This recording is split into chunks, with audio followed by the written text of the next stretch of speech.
자, 열린다 성경 동물 이야기, 오늘 동물 이야기는 오늘 마지막입니다.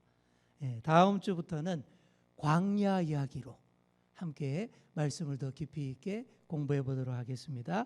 자, 동물 중에 마지막으로 다룰 오늘 동물은 곰과 물고기입니다. 서로 안 어울리는 짐승끼리 배치가 됐는데요.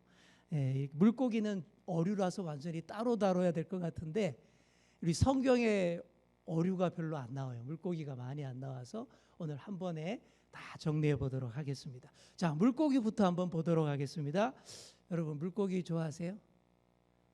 저는 좋아합니다. 먹는 거 좋아합니다. 그죠? 생선 좋아하시는 분들 많잖아요. 그죠? 이처럼 물고기는 우리에게 먹거리로 굉장히 아주 좋아하는 그런 동물이죠. 그리고 또 어항이나 수족관에 이렇게 넣고 헤엄치는 걸 보는 관상용으로도 각광을 받는 동물이 바로 물고기입니다. 물고기를 히브리어로 한번 따라해 볼까요? 다그 히브리어로 물고기를 다그라고 합니다. 성경에서 모든 물고기를 다 다그라고 표현했어요. 유감스럽게도 성경에는 어류에 대한 세밀한 분류나 구분이 잘 안 돼 있어요. 그러니까 무조건 다그라고 부르는데 굳이 나눈다면 이렇게 두 가지로 나눕니다. 정결한 물고기와 부정한 물고기, 이렇게만 구분이 돼요. 정결한 물고기는 어떤 물고기예요? 우리가 먹을 수 있는 물고기를 정결한 물고기라고 하는 것이고, 그럼 부정한 물고기는 뭘까요? 먹지 말아야 할 물고기. 레위기에 그렇게 나와 있습니다. 자, 그 기준은 지느러미와 비늘이 있느냐 없느냐, 그런 기준이에요. 레위기 말씀해 보시면 물에 있는 모든 것 중에서 너희가 먹을 만한 것은 이것이니 지느러미와 비늘이 있는 것은 너희가 먹되 지느러미와 비늘 없는 모든 것은 너희에게 가증한 것이며, 이렇게 되어 있어요. 자, 이렇게 되어 있어서 지느러미와 비늘이 있는 물고기는 정결한 물고기로 먹어도 되고 지느러미와 비늘이 없는 물고기는 부정한 물고기라서 먹으면 안 됩니다. 그 물에 잡혀 올라와도 다 분류해서 버려버립니다. 자, 이런 기준에 의하면 뭘 먹으면 안 된다는 거죠? 미꾸라지, 그죠? 비늘 없잖아요. 추어탕 드시면 안 됩니다. 또 그죠? 정력에 좋다고 장어구이 이런 거 드시면 안 된다라는 얘기예요. 정통 유대인들은 지금도 이걸 지킵니다. 그런데 우리는 유대인도 아니고, 그죠? 우리가 구약 시대의 율법에 얽매여 사는 사람도 아니기 때문에 추어탕도 맛있게 드시고, 그죠? 장어구이도 많이 드시고 힘내시는 게 좋습니다. 휴가철인데 맛있는 거, 좋은 거 많이 드셔야 되겠죠. 자, 물고기와 관련된 이야기 하면 대번에 생각나는 선지자 있습니다. 누구죠? 그죠? 요나죠. 그죠? 성경에서 물고기 하면 그림처럼 요나를 삼킨 큰 물고기입니다. 성경 원문에서 찾아보면 이 물고기를 다그 가돌이라고 적어놨어요. 영어로 빅피쉬입니다. 그냥 다른 표현이 없어. 그냥 큰 물고기라는 뜻이에요. 아마도 고래로 추정할 수도 있겠지만 이 요나 이야기의 배경이 되는 이 지중해 바다에는 고래가 거의 없습니다. 따라서 본문의 이 물고기가 어떤 종인지 우리가 알 길이 없어요. 그리고 요나서 기자도 이게 어떤 종의 물고기인지 그런 데에 관심 없습니다. 관심 있는 거는 바다와 그 속에 사는 모든 생물도 다 창조주 하나님의 다스림을 받는다. 바로 이거예요. 이거밖에 없습니다. 여호와 하나님이 바다의 모든 피조물도 완벽하게 통제하시는 분이셔서 말 안 듣는 요나를 말 잘 듣는 큰 물고기를 시켜서 삼키게 했다. 이게 중요한 거예요. 어떤 종류의 물고기인지 그거는 관심 밖의 문제인 것입니다. 요나를 삼킨 물고기 이야기는 우리 예수님의 말씀에서도 나옵니다. 예수님이 십자가와 부활 사건 설명하실 때에 바로 물고기 뱃속에 요나를 가지고 이렇게 말씀하셨어요. 우리 마태복음 12장 39, 40 함께 읽어볼까요? 시작. 악하고 음란한 세대가 표적을 구하나 선지자 요나의 표적밖에는 보일 표적이 없느니라. 요나가 밤낮 사흘 동안 큰 물고기 뱃속에 있었던 것 같이 인자도 밤낮 사흘 동안 땅속에 있으리라. 아멘. 무슨 비유인지 아시죠? 그죠? 자꾸만 표적과 신기한 기적을 보여달라고 요구하는 그런 사람들 앞에서 요나의 표적밖에 없다, 이렇게 말씀하셨어요. 요나가 물고기 뱃속에서 3일간 있다가 살아나온 것 같이 예수님도 십자가 죽음 후에 무덤 속에서 3일간 있다가 반드시 다시 부활하실 것이다. 바로 이 말씀을 하신 것이죠. 이 표적 외에는 없다라는 거예요. 부활의 예수 그리스도만 믿으면 된다라는 그런 예수님의 가르침이었습니다. 사랑하는 성도 여러분, 여러분도 힘든 세상 살아갈 때에 뭐 놀랍고 신비한 기적, 이상하고 요상한 것 막 이런 것 쫓아다닐 필요 없어요. 오로지 부활 신앙만 우리가 굳게 붙잡고 그렇게 걸어가시면 된다라는 그런 말씀입니다. 출애굽 이후에 광야길을 걷던 이스라엘 백성들이 불평불만 무지 많이 했죠, 그죠? 그때 불평을 쏟아 놓았던 것 중에 이유 중에 하나가 생선을 못 먹는다라는 것이었습니다. 자, 민수기 11장 5절 6절 보시면 우리가 애굽에 있을 때에는 값없이 생선과 오이와 뭐 이런 것들을 먹었다, 그죠? 근데 지금은 만나밖에 없다. 그런 얘기죠, 그죠? 자, 이들이 애굽에 있을 때에 생선을 어떻게 먹었다고요? 값없이 먹었다 이렇게 말하고 있죠. 무슨 말입니까? 거의 생선은 거의 공짜로 그냥 흔하게 많이 먹었다라는 그런 뜻이죠. 이게 무슨 얘기냐 하면 애굽에서 물고기를 잡는 특이한 방법에 대해서 물고기를 많이 잡았기 때문에 그렇게 얘기하는 거예요. 이집트인들은 아주 독특한 방법으로 물고기를 많이 잡았습니다. 여러분 나일강 아시죠? 4대 문명 중에 하나인 그 이집트 문명 가운데 흐르는 긴 강 중에 하나가 나일강이죠, 그죠? 그 나일강은 주기적으로 범람을 합니다. 주기적으로 홍수가 난다라는 얘기죠, 그죠?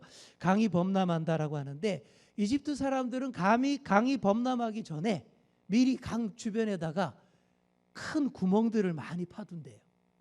그럼 어떻게 될까요? 홍수철이 팍 지나고 물이 딱 빠지고 나면 어떻게 될까요? 그 파놓은 구덩이에 물고기들이 바글바글 그렇게 쉽게 물고기를 많이 잡았다라는 거예요. 그래서 값없이 애굽에서 생선은 그냥 값없이 공짜로 우리가 먹었는데 와, 이 광야에는 생선 한 마리 없구나 그러면서 징징댔다라는 그런 얘기입니다.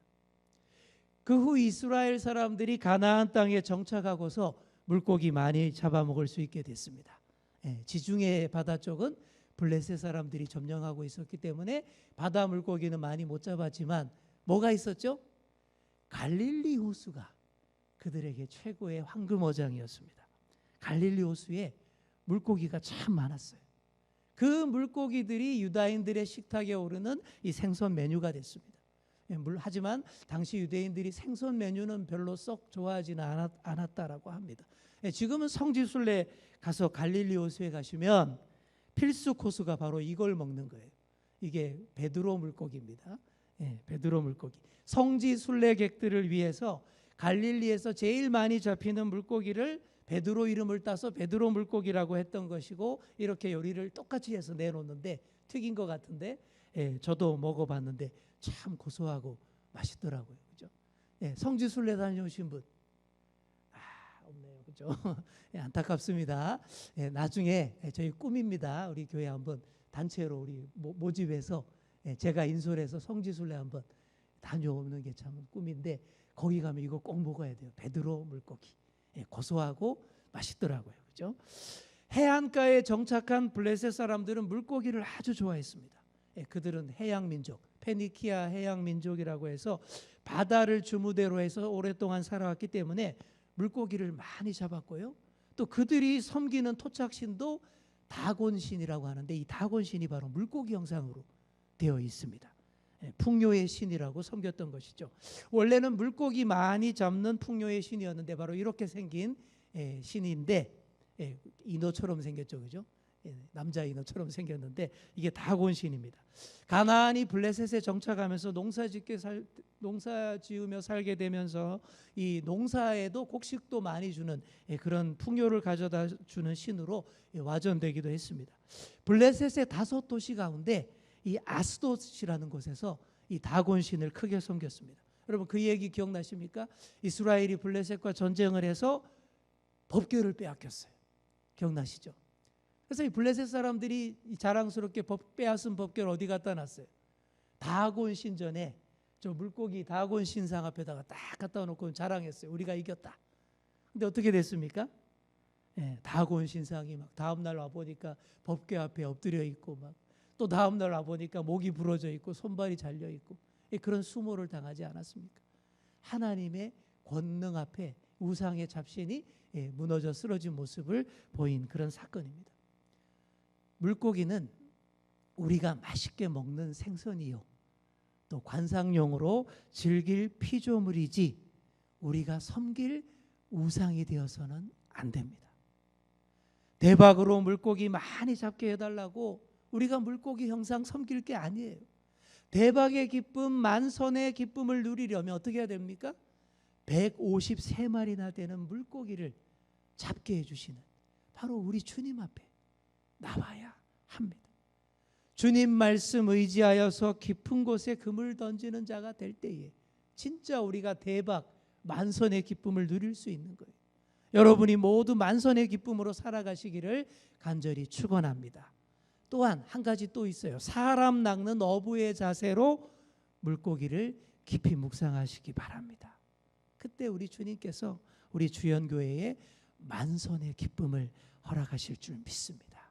자, 우리 옆에 계신 분께 이렇게 말해주겠습니다. 깊은 곳에 금을 내립시다. 깊은 곳에 금을 내립시다. 사람 낚는 어부 됩시다. 사람 낚는 어부 됩시다. 아멘. 우리 주연교회라는 이 배가 사람 낚는 어부들 여러분들 덕분에 이게 꽉 차, 이게 만선이라 그러죠. 만선의 기쁨을 153마리 대박 물고기 잡는 사건들 앞으로 있게 될 줄 믿습니다. 자, 이제 다음으로 마지막으로 이제 곰에 대해서 한번 살펴보겠습니다. 곰은 히브리어로 도브라고 합니다. 이 말은 어슬렁거리면서 움직인다라는 그런 뜻이에요. 사실 그렇지 않습니까? 민첩한 다른 동물들과 달리 이 곰은 굉장히 행동이 느리고 둔해 보입니다. 동서양을 막론하고 이런 곰의 느린 행동과 관련해서 많은 표현들이 있지 않습니까? 우리말에도 있잖아요. 곰같이 둔하다. 뭐 곰이 그렇게 둔한지 모르겠는데 곰같이 둔하다. 또 심하게 말하면 그렇죠? 미련 곰탱이 같다. 그렇죠? 여기도 곰이 딱 들어져 있지 않습니까? 자, 그런데 우리는 미련 곰탱이로 곰을 알고 있는데 유대인들에게 곰은 아주 무분별하고 난폭한 동물의 상징입니다. 무분별, 난폭. 곰의 난폭성에 대한 묘사가 성경 여러 곳에 나와 있어요. 아모스 선지자는 여호와의 날에 임할 심판의 두려움을 곰을 만나는 것으로 비유했습니다. 자, 아모스 5장 19절, 마치 사람이 사자를 피하다가 곰을 만나거나 혹은 집에 들어가서 손을 벽에 대었다가 뱀에게 물림 같도다. 여기서 곰이 딱 나오죠, 그죠? 그 다음에 곰이 특히 더 난폭할 때는 어떨 때냐 하면 자기 새끼를 건드리거나 빼앗았을 때 특히나 난폭합니다. 이 자식 사랑이라는 것은 사람이나 동물이나 마찬가지인데 이 곰의 자식 사랑이 유별나다고 그럽니다. 그래서 곰의 새끼는 절대 건드리는 게 아니라는 것이죠. 그래서 잠언 기자는 미련한 자를 만나는 것보다 차라리 새끼 빼앗긴 앙콤을 만나는 게 더 낫다. 그렇게 표현했어요. 자, 한번 잠언 17장 12절 읽어볼까요? 시작. 차라리 새끼 빼앗긴 앙콤을 만날지언정 미련한 일을 행하는 미련한 자를 만나지 말 것이니라. 그러니까 새끼 빼앗긴 앙콤이 그렇게 무섭다라는 얘기입니다. 또 있어요. 호세아 선지자는 이스라엘에 임할 하나님의 심판을 예언하면서 하나님의 분노를 새끼 잃은 빼앗긴 곰에 비유하고 있습니다. 호세아 13장 8절 보시면 내가 새끼 잃은 곰같이 그들을 만나 그의 염통 거풀을 찢고 거기서 암사자같이 그들을 삼키리라. 들짐승이 그들을 찢으리라. 무섭죠, 그죠? 압살롬 아시죠? 다윗의 아들 압살롬이 아버지 다윗 왕에게 패역한 반역을 일으켰습니다. 그래서 이 다윗이 아들을 피해서 요단강을 건너 도망가 피난가 있었어요. 압살롬 측근들이 막 주장을 합니다. 지금 바로 여세를 몰아서 바로 강을 건너서 추격해서 다윗을 잡읍시다. 막 그럽니다. 그러고 있을 때 그때 다윗이 심어놓은 스파이가 있었어요. 이 후세라는 다윗의 신복이 다윗이 도망갈 시간을 벌어주기 위해서 이렇게 말합니다. 지금 그럴 수 없다는 거예요. 지금 다윗과 그의 부하들이 새끼를 빼앗긴 곰과 같은 상태입니다. 이렇게 표현을 해요. 그만큼 새끼를 빼앗긴 곰처럼 분노가 하늘을 찔러서 물불을 가리지 않고 저항할 것이기 때문에 섣불리 우리가 지금 공격하다가는 크게 손해가 날 겁니다. 이렇게 말해요. 이때 표현한 말이 새끼 빼앗긴 곰처럼 다윗이 있을 거다. 그럽니다. 그래서 이 말이 먹혀서 다윗이 시간을 벌게 되었고 이 반란을 진압하게 된다라는 그런 얘기가 사무엘서에 나옵니다. 자, 이렇게 새끼 잃은 곰이 최고로 위험하고 난폭합니다. 성경에서는 대부분 그렇게 나와요. 자, 마지막으로 오늘 우리가 아까 읽었던 본문 11개 하서를 보면 베델의 아이들 42명이 곰에 찢겨 죽는 대참사가 일어나는데 아마 이 곰의 새끼를 건드린 게 아닌가 하는 그런 생각을 해봅니다. 자, 왜 이런 대참사가 일어났을까요? 그 아이들이 엘리사 선지자를 향해서 놀렸습니다. 뭐라고 놀렸죠? 대머리여 올라가라. 대머리여 올라가라. 이렇게 놀렸기 때문입니다. 아니 그렇다고 해서 이렇게 곰을 시켜서 아이들을 찢어 죽이게 한 건 너무하지 않습니까? 엘리사가 너무 까칠하고 하나님도 너무 심한 거 아닌가요? 이런 생각 들죠, 그죠? 좀 들지 않습니까? 나도 옛날에 우리 하나님 왜 이렇게 잔인해 그랬어요. 사실 머리숱이 없어서 고민하는 분들에게 그 문제를 직접 이야기하면 굉장히 싫어합니다. 그죠? 대머리인 분에게 막 머리카락 이야기하고 쳐다보기만 해도 굉장히 예민하게 반응하는 것이 사실이에요. 근데 저도 그 정도는 아닙니다. 그죠? 저는 머리숱이 없어서 좀 과거에 고민을 했습니다. 제가 제일 싫었던 게 사진만 찍으면 이 머리숱이 별로 없어서 별로 안 이쁘게 나오는 게 그게 제일 싫었어요. 그래서 저는 결단을 내렸습니다. 아시는 분은 다 아시겠지만 올해 4월 21일부터 가발을 쓰기 시작했습니다. 더 이쁘게 보이고 싶어서. 그죠? 뭐 좋게 변명하자면 뭐 영상 시대의 설교자가 이렇게 다 이렇게 홈페이지에 이쁘게 뭐 이렇게 다 변명이고 그냥 이쁘게 보이고 싶어서 했습니다. 근데 아주 만족하고 있어요. 이번에 휴가 가서 사진 찍어봤더니 너무 이쁘게 나와가지고 너무 기분이 좋더라고요. 역시 남자는 머리빨이구나. 그죠? 남자는 다른 게 없잖아요. 머리밖에 없어요. 그죠? 그래서 아주 저는 기분이 좋고 저는 되게 편하게 처신합니다. 그냥 다 알게 하고 알리고 어디가 이상해? 뭔가 좀 달라진 것 같아요. 여러분 다 얘기합니다. 그리고 노예 목사님과 족구할 때는 벗고 그냥 족구 팍 하고 끝나면 또 턱 쓰고 그냥 쉽고 편하게 그렇게 처신하면 좋아요. 근데 그러지를 못하고 막 머리 없는 거 감추기 위해서 전전긍긍하고 누가 볼까 봐 막 이러면 오히려 더 까칠해지고 더 스트레스가 되는 겁니다. 엘리사가 그렇게 많이 까칠했던 사람이었을까요? 오늘 이 문제를 제대로 한번 짚어보도록 하겠습니다. 아이들의 놀림을 통해서 볼 때 엘리사는 대머리가 분명했나 봅니다. 그리고 수염도 별로 없었던 것 같아요. 보통 하나님의 선지자들 어떻습니까? 막 머리털 산발하고 수염이 그냥 도사들처럼 이게 보통 기본 이미지예요. 세례 요한도 그랬고 이 엘리사의 스승이었던 엘리야도 털이 많은 사람이라고 성경에 다 그렇게 나와 있어요. 그런데 엘리사는 스승 엘리야와 너무 다르게 아주 맨들맨들한 그런 선지자였던 것 같습니다. 유대인들에게 이 수염과 머리카락과 그리고 온몸에 털이 많은 것은 굉장히 자랑이었습니다. 털이 몸에 많다는 것은 왕성한 생식 능력과 생명력을 가진 남자다. 그리고 하나님이 그 사람을 특별히 사랑하시고 은혜를 베푸신 증거다. 그렇게 생각을 했어요. 지금도 유대인들과 아랍계의 셈족 남자들 보시면 덥수룩하게 수염 많이 기르지 않습니까? 그죠?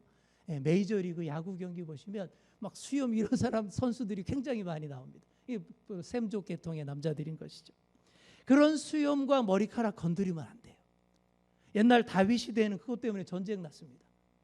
다윗이 이웃나라 암몬 왕 나하스가 죽었다라는 소문을 듣고 신하들 보내서 조문하라고 보냈어요. 그런데 이 나하스의 뒤를 이은 이 한운이라는 자가 이 조문객들을 스파이로 생각하고는 수염을 싹둑 잘라가지고 모욕을 준 거예요. 이 엄청난 모욕이라는 거죠. 이것 때문에 전쟁 났습니다. 감히 하나님의 축복의 상징, 남성의 상징인 수염을 건드렸으니 이게 큰 모욕이었기 때문입니다. 그래서 암몬이 망해서 다윗의 속국이 되었던 역사가 있는 거예요. 이런 남자의 털과 관련된 유대인의 상징을 먼저 이해할 때에 엘리사를 대머리라고 놀린 것이 얼마나 큰 모욕인지를 어느 정도 이해할 수가 있는 거예요. 불의 사자였던, 털이 많던 스승 엘리야의 뒤를 이어서 선지자로 막 데뷔한 엘리사에게 심각한 콤플렉스가 바로 이거였어요. 하나님의 은혜의 상징인 머리카락이나 수염이 적다는 것, 치명적인 약점이었습니다. 바로 이 약점을 베델의 아이들이 건드린 거예요. 자, 그리고 본문에서 아이들이라고 적고 있지만 사실 원문을 보시면 코올릭의 그런 아이들이 절대 아닙니다. 청년일 가능성이 높고요. 적어도 10대 후반의 청소년들, 바로 그런 아이들인 거예요. 그리고 그 청소년들이 아무 생각 없이 그냥 엘리사를 놀린 게 아니에요. 악의적인 조롱을 한 겁니다. 그곳 베델의 아이들이 그들 부모들로부터 못된 것만 듣고 배우고 자란 결과입니다. 자, 여러분 원래 베델이 어떤 동네인지 기억나십니까? 베델이 무슨 뜻이에요? 벳엘, 엘은 하나님, 베트는 집, 하나님의 집이라는 뜻이에요. 원래 구약 시대의 베델은 루스라는 동네였는데 야곱이 돌베개 베고 자던 곳, 그곳이 바로 베델이 된 겁니다. 야곱이 하나님을 처음으로 만난 장소입니다. 그래서 하나님의 집이라고 베델이 됐어요. 그리고 훗날에는 사무엘 선지자의 선지자 학교가 있던 곳이 바로 베델입니다. 그런 좋은 동네였는데 나중에 어떻게 됩니까? 솔로몬에게서 대항하여서 갈라져 나온 여로보암이 북이스라엘 왕국을 딱 세우면서 베델에다가 뭘 설치합니까? 금송아지를 딱 세워놓은 거예요. 북이스라엘을 건국하면서 자기 백성들이 예루살렘 남유다로 내려가 버릴까 봐, 성전 있는 곳으로 가버릴까 봐 여기도 섬길 신이 있다. 그러면서 금송아지 우상을 베델에다가 딱 설치해 놓은 거예요. 이때부터 우상 숭배의 도시, 불신앙의 도시가 된 것입니다. 그렇게 물이 안 좋은 동네가 되어버렸고 하나님의 선지자들을 조롱하고 핍박하는 동네가 된 거예요. 그래서 엘리야의 승천 소식을 듣고도 전혀 안 믿었어요. 믿을 리가 없죠, 그죠? 불병구 타고 올라갔다 그래도 에이 설마 그럴 리가 있냐? 안 믿는 거예요. 안 믿을 뿐만 아니라 그 소문을 가지고 조롱하기까지 했던 말이 바로 이거예요. 대머리여 올라가라, 이 말입니다. 그동안 우리 북이스라엘에게 쓴소리하고 막 바른 말해서 우리를 힘들게 하고 대흉년도 일으켰던 그 괴롭혔던 엘리야 선지자가 뭐 하늘로 올라갔네 마네 그러면서 사라져 버렸는데 너도 그렇다면 엘리야처럼 올라가 버려, 썩 꺼져 버려, 바로 이런 얘기입니다. 그러니까 아이들의 조롱은 하나님의 은혜도 별로 못 받아서 머리도 없는 당신이 무슨 선지자냐, 이런 조롱이 1차적으로 먼저 있는 것인데, 그런데 이보다도 더 엘리사가 더 많이 화가 난 것은 자기를 가리켜서 대머리라고 해서가 아닌 거예요. 올라가라라는 말에 더 화가 난 것입니다. 너의 스승 엘리야가 올라가서 사라졌다고 하는데 너도 선지자라면 한번 올라가 봐. 이 대머리야, 올라가 버려? 그런 얘기입니다. 이런 얘기에 엄청 분노한 거예요. 자기 스승도 건드렸고 하나님의 권능과 능력과 말씀도 완전히 무시하고 건드린 그런 말인 거예요. 바로 이런 말을 듣고 엘리사가 분노했던 것입니다. 이야말로 곰 새끼를 건드린 크나큰 모욕과 도전이었고, 그래서 엘리사가 하나님의 이름으로 그들을 저주했고, 이렇게 해서 암콤 2마리가 나타나서 그 베델 동네를 심판했다라는 그런 얘기입니다. 결국 이렇게 해서 엘리사가 대머리임에도 불구하고 하나님이 쓰시는 선지자가 확실히 맞다라는 증명이 여기서 딱 된 거예요. 이렇게 하나님께서 엘리사에게 힘을 실어주셔서 능력 있게 위대하게 선지자 사역을 감당할 수 있도록 해주셨다라는 얘기고, 그 가운데 곰이라는 피조물이 사용되었다라는 내용입니다. 자, 이제 말씀을 정리해 보겠습니다. 오늘 성경에서 물고기와 곰에 대해서 공부했습니다. 물고기도 하나님의 피조물이며 물고기를 볼 때에 하나님의 말씀 의지하여 깊은 곳에 그물 던지는 삶, 사람 낚는 어부의 자세를 배워야 한다라고 말씀을 드렸어요. 또한 난폭하고 사나운 곰을 통해 하나님 나라 구원 역사를 방해하거나 조롱하면 안 된다라는 것을 우리가 확실히 배웠습니다. 사랑하는 성도 여러분, 우리 하나님은 저와 여러분이 세상 가운데에서 주님 이름 때문에 조롱당하고 멸시당할 때에 절대 내버려 두지 않는 줄 믿습니다. 세상이 우리를 조롱하고 무시할 수 있어요. 에이, 그게 뭐야, 대머리야, 올라가, 이런 식으로 우리를 조롱받을 수 있습니다. 그런 경험들이 있지 않습니까? 부족하고 연약한 우리, 그게 대머리라는 모습으로 표현될 수 있겠죠. 하지만 절대 하나님께서 우리가 그렇게 멸시당하도록 내버려 두지 않습니다. 때로는 난폭한 고음을 들어서 대적을 멸하시기도 하고, 그렇게 하셔서 우리를 능력의 사람으로 반드시 들어 사용하시는 분이 우리 하나님이신 줄 믿습니다. 바로 이런 하나님을 믿고 의지하시며 힘차게 달려나가시는 그런 저와 여러분 다 되시기를 간절히 축원합니다.